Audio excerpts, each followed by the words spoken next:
서울 강북의 재개발 예정 지구. 화려한 고층 빌딩들이 들어서기 위해 파헤쳐진 붉은 흙더미 사이로 마치 시간의 흐름을 거부하듯 위태롭게 서 있는 낡은 건물 한 채가 있었다. 30년 전통의 전주 할매 국수. 비가 억수같이 쏟아지는 화요일 늦은 오후, 낡은 슬레이트 지붕을 때리는 빗소리와 함께 가게 안에서는 구수한 멸치 육수 냄새가 피어오르고 있었다. 가게 안은 한산했다. 칠이 벗겨진 나무 테이블 구석 자리에는 백발이 성성한 노인 박진석이 앉아 있었다. 그는 칠순이 훌쩍 넘은 나이였지만 앉아있는 자세에는 한치의 흐트러짐도 없었다. 낡았지만 칼같이 다려진 국방색 점퍼, 굳게 담은 입술, 그리고 깊게 패인 주름 사이로 빛나는 눈동자는 그가 평범한 노인이 아님을 짐작하게 했다. 하지만 동네 사람들은 그를 그저 매일 국수 먹으러 오는 박씨 할아버지로만 알고 있었다. 그가 대한민국 국군 창설 이래 최고의 전략가이자 전첸 합동참모의장을 지낸 전설적인 사성장군 박진석 대장이라는 사실을 아는 사람은 아무도 없었다. 박 노인이 젓가락으로 국수 가닥을 집어 올렸다. 모락모락 피어오르는 김 사이로 그는 30년 전의 기억을 떠올렸다. 강원도 철책선 살을 애는 듯한 추위, 그리고 자신을 구하기 위해 지뢰밭으로 뛰어들었던 전령병 김하사의 마지막 모습. 이 국수 가게의 주인인 김씨 아주머니는 바로 그 김하사의 유일한 혈육이었다. 박 노인에게 이 국수 한 그릇은 단순한 끼니가 아니었다. 그것은 살아남은 자의 부채감이자 떠나간 전우에 대한 제사상과도 같은 것이었다. 어르신, 김치 좀 더 드릴까요? 오늘따라 비가 많이 오네요. 김씨 아주머니가 앞치마에 손을 닦으며 다가왔다. 선한 인상의 그녀는 아버지의 얼굴을 쏙 빼닮아 있었다. 박 노인은 옅은 미소를 지으며 고개를 끄덕였다. 고맙소, 국물 맛이 아주 좋구려. 평화로운 순간이었다. 적어도 그들이 들이닥치기 전까지는. 쾅! 가게의 낡은 미닫이 문이 부서질 듯 열리며 비바람과 함께 검은 양복을 입은 사내들이 들이닥쳤다. 5명. 그들의 덩치는 가게 입구를 꽉 채울 정도였다. 흙탕물이 묻은 구두가 깨끗하게 닦인 가게 바닥을 지식였다. 이 지역의 악명 높은 용역 깡패 집단 독사파였다. 아줌마, 우리가 경고했지? 오늘까지 가게 비우라고? 선두에 선 남자가 소리쳤다. 목에는 굵은 금목걸이를 하고 얼굴에는 긴 칼자국이 있는 독사라 불리는 행동대장이었다. 그는 주머니에서 담배를 꺼내 물며 가게 안을 거만하게 둘러보았다. 김씨 아주머니는 사색이 되어 주방에서 뛰쳐나왔다. 사장님, 제발요. 갈 곳이 없어요. 보상금이라도 제대로 주셔야 나가죠. 지금 주신다는 돈으로는 전세방 하나도 못 구해요. 독사가 담배 연기를 아주머니의 얼굴에 뿜으며 비웃었다. 이 아줌마가 아직 상황 파악이 안 되나 보네. 야, 재개발이 장난이야? 법대로 하라고 해서 우리가 지금 집행하러 왔잖아. 보상금? 그건 네 사정이고. 오늘 안에 안 나가면 이 가게 우리가 강제 철거한다. 안 돼요. 절대 못 나가요. 아주머니가 독사의 바지가랑이를 잡고 매달렸다. 이게 미쳤나? 야, 엎어! 독사의 명령이 떨어지자마자 부하들이 움직였다. 그들은 쇠파이프를 꺼내 들고 식탁과 의자를 때려 부수기 시작했다. 와장창, 유리창이 깨지고 손님들이 먹던 국수 그릇이 바닥에 뒹굴었다. 뜨거운 육수가 사방으로 튀었다. 식사하던 몇 안 되는 손님들은 비명을 지르며 밖으로 도망쳤다. 가게는 순식간에 아수라장이 되었다. 하지만 단 한 사람, 구석 창가 자리에 앉은 박 노인만은 미동도 하지 않았다. 그의 국수 그릇 위로 먼지와 파편이 떨어졌지만 그는 젓가락을 놓지 않았다. 그는 조용히 눈을 감고 끓어오르는 분노를 억누르고 있었다. 부하 중 한 명이 박 노인을 발견했다. 어? 이 영감탱이는 뭐야? 야, 하라범, 귀 먹었어? 빨리 안 꺼져? 조직원이 박 노인의 식탁을 발로 걷어찼다. 국수 그릇이 바닥으로 떨어져 박살이 났다. 그제야 박 노인은 천천히 눈을 떴다. 그의 눈빛은 더 이상 동네 노인의 선한 눈빛이 아니었다. 수십만 대군을 지휘하며 사선을 넘나들던 맹수의 눈빛이었다. 박 노인은 주머니에서 손수건을 꺼내 입가에 묻은 국물을 닦았다. 그리고 아주 낮고 침착한 목소리로 말했다. 음식 앞에서 예의가 없군. 그리고 남의 영업장에서 이게 무슨 행패인가. 조직원들은 잠시 멍하니 있다가 폭소를 터뜨렸다. 크하하하, 형님, 이 영감 말하는 것 좀 보십시오. 무슨 훈장님인 줄 아나 봐요. 독사가 껄렁거리며 다가왔다. 어이 할아버지, 곱게 늙으셔야지. 뼈 부러지면 잘 붙지도 않아. 내 기분 잡치게 하지 말고 기어 나가라. 어르신, 안 돼요? 도망치세요. 김씨 아주머니가 울부짖었다. 독사가 아주머니를 발로 차려던 순간이었다. 박노인의 손이 번개처럼 움직였다. 칠순의 나이라고는 믿기지 않는 속도였다. 박노인은 독사의 발목을 낚아채 그대로 비틀어 버렸다. 아! 독사가 비명을 지르며 바닥에 고꾸라졌다. 박노인은 그 틈을 놓치지 않고 자리에서 일어나 지팡이로 독사의 손목 혈자리를 정확하게 가격했다. 독사의 손에 들려있던 담배가 떨어졌다. 이 늙은이가.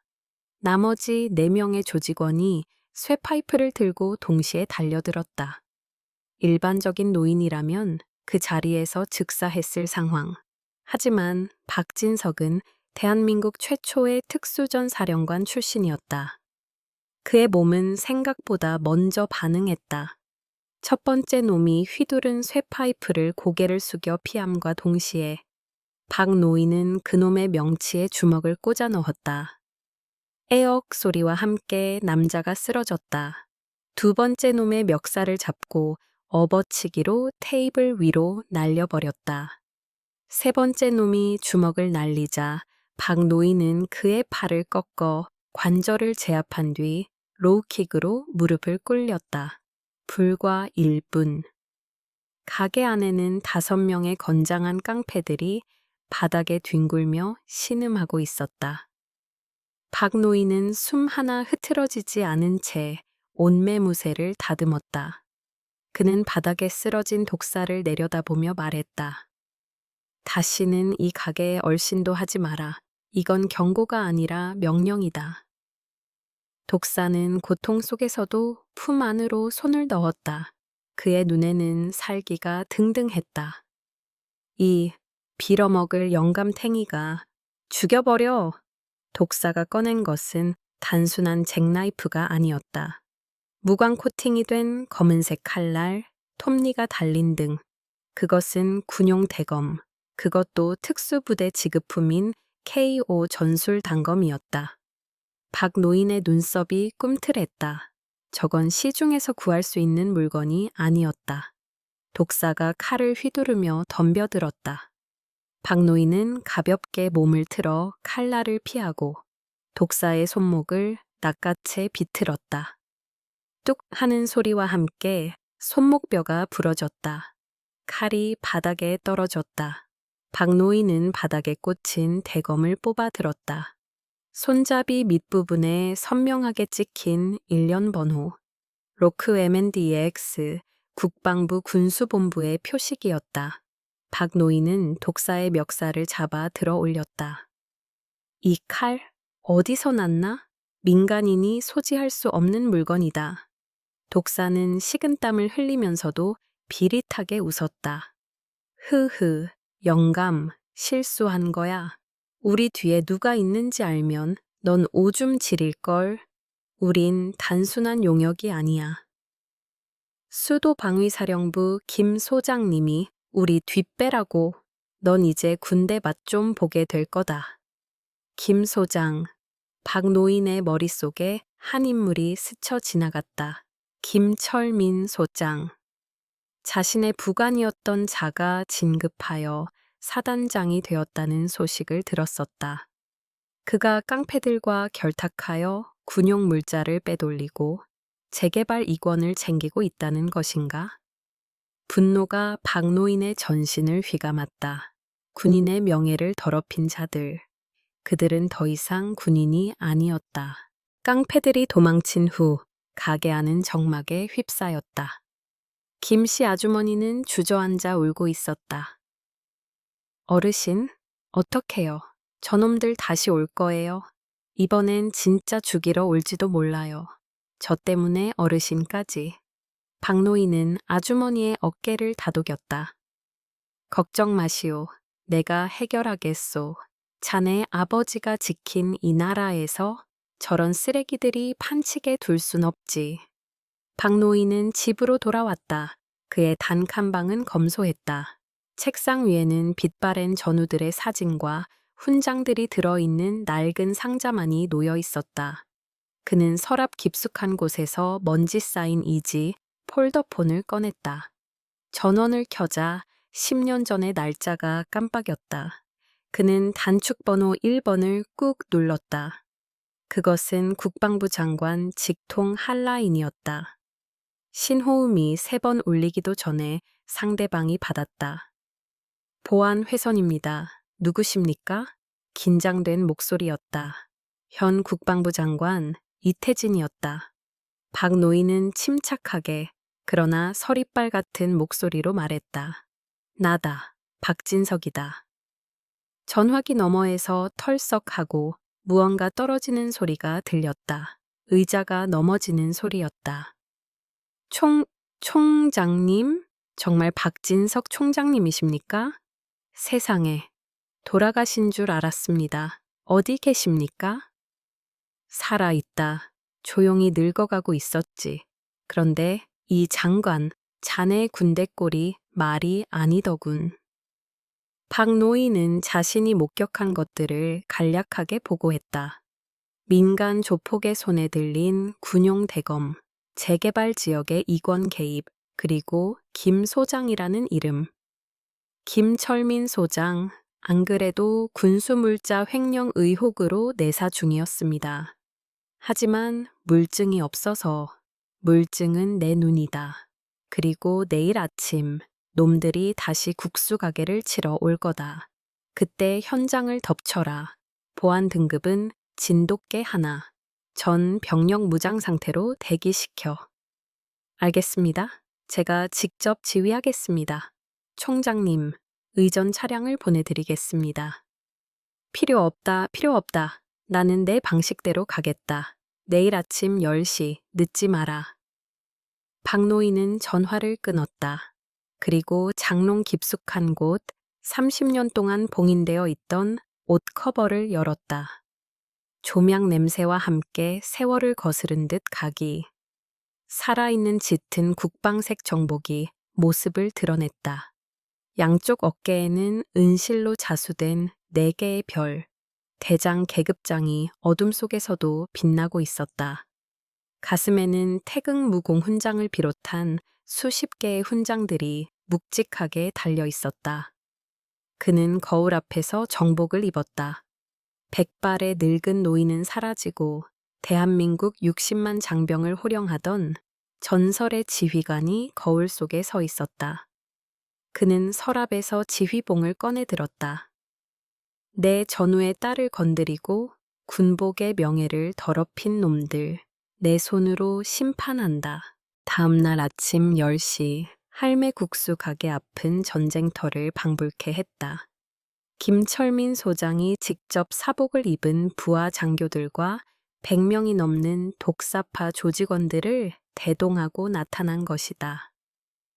대형 포크레인 세대와 불도저가 가게를 밀어버리기 위해 시동을 걸고 있었고 덤프트럭들이 골목을 막아섰다. 김 소장은 선글라스를 낀 채 포크레인 위에 올라가 확성기로 소리쳤다. 밀어버려. 오늘 안에 끝낸다. 방해하는 것들은 다 묻어버려도 좋다. 경찰서장한테는 내가 다 말해놨으니까 걱정 말고 밀어. 조직원들이 쇠파이프와 화염병을 들고 상인들을 향해 진격했다. 김씨 아주머니와 동네 상인들은 서로 팔짱을 끼고 인간 띠를 만들어가게 앞을 막아섰지만 역부족이었다. 죽고 싶어? 비켜! 독사가 화염병에 불을 붙여 가게 안으로 던지려는 순간이었다. 동작 그만. 천둥 같은 호통 소리가 골목을 뒤흔들었다. 확성기 소리보다 더 크고 웅장한 기퀴의 덕가 담긴 목소리였다. 모든 사람의 시선이 골목 입구로 향했다. 그곳에는 정복을 입은 박진석 대장이 지휘봉을 든 채 홀로 서 있었다.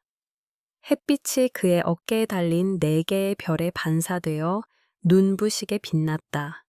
김 소장은 박노인을 보고 비웃었다. 선글라스 너머로 경멸의 눈빛이 보였다. 뭐야, 어제 그 영감탱이가 코스프레하고 왔어? 야, 저 미친 노인네부터 처리해. 포크레인으로 밀어버려. 독사와 조직원들이 박노인을 향해 달려들었다. 포크레인의 거대한 삽이 박노인의 머리 위로 떨어지려는 절체절명의 순간, 두두두두두두두.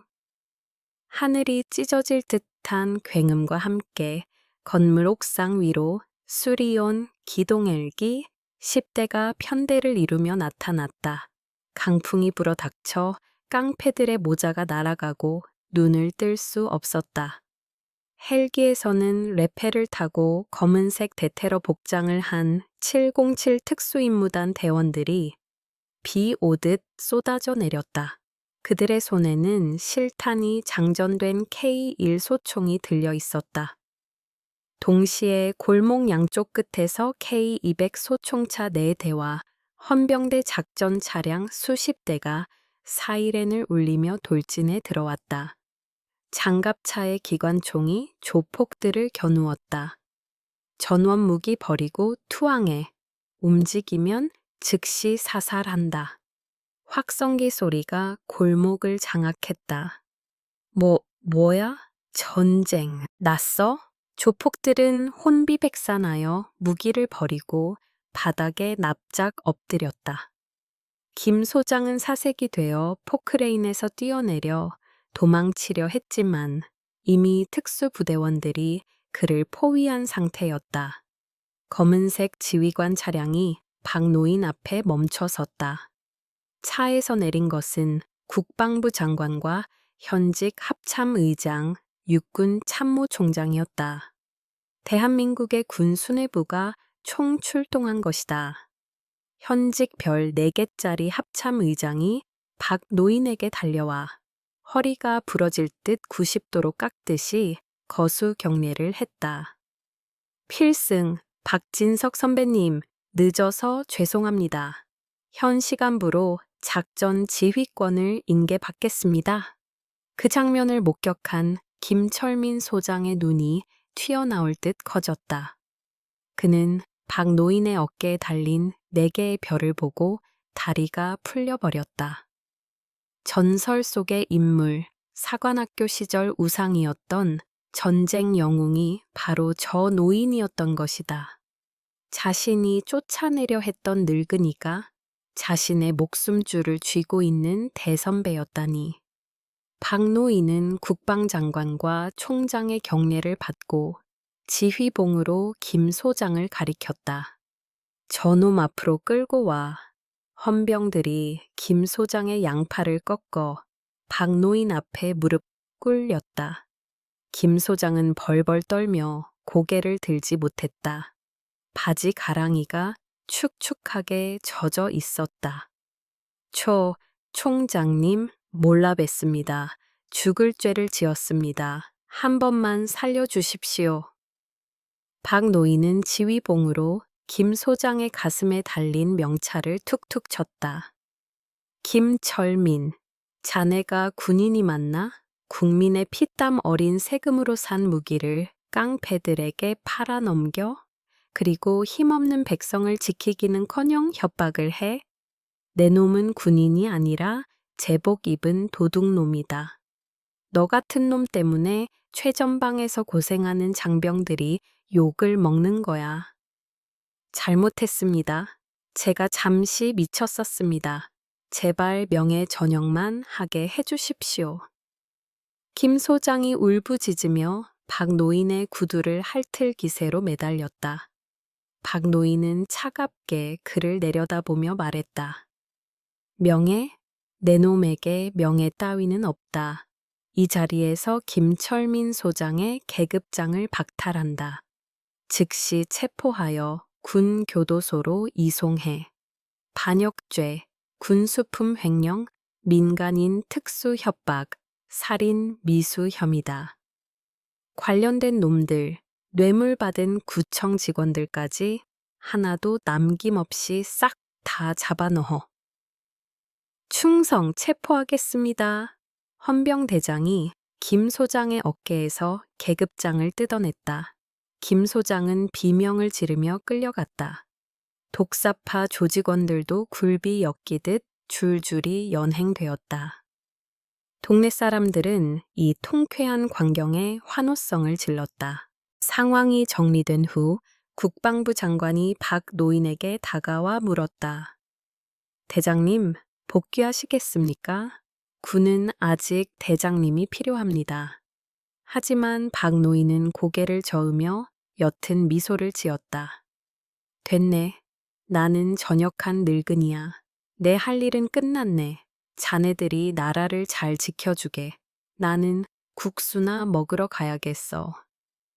박 노인은 정복 상의를 벗어 팔에 걸치고 김씨 아주머니에게 다가갔다. 아주머니는 눈물을 흘리며 고개를 숙였다. 어르신, 아니 장군님, 정말 몰라 뵀습니다. 저희 아버지를 아신다고? 박 노인은 아주머니의 손을 따뜻하게 잡았다. 거친 노인의 손에서 전해지는 온기가 아주머니의 마음을 울렸다. 자네 아버지는 훌륭한 군인이었네. 내 목숨을 구해준 은인이지. 그 빚을 이제야 조금 갚는구먼. 내가 너무 늦게 와서 미안하네. 아니에요.